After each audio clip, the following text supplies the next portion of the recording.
Question 2C deals with unobligated time. The calculations for obligated time is fairly straightforward. You have a number of calls for service and you know how much time it takes because usually you can get that information from CAD. So you can do the math when it comes to obligated time.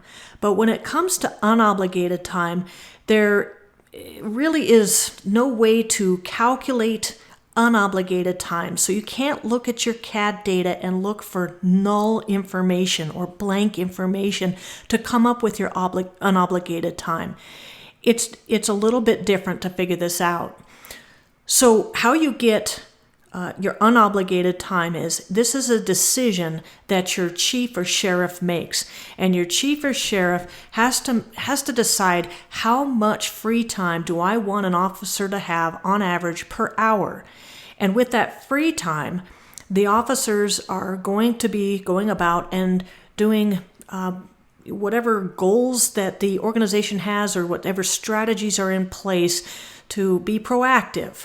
So this is the time you want your officers out there making traffic stops, business contacts, looking for suspicious and criminal activity, and dealing with those high crime areas or high crash areas in order to reduce those problem areas. So it's a decision. So how many minutes per hour does your chief or sheriff want your officers to have unobligated time?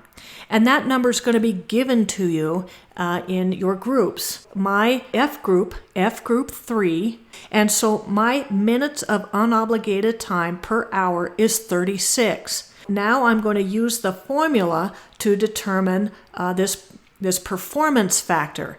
And what the performance factor is, it's essentially a multiplier. So once you calculate the performance factor, you're going to multiply that times the obligated time. But let's just first figure out what our performance factor is.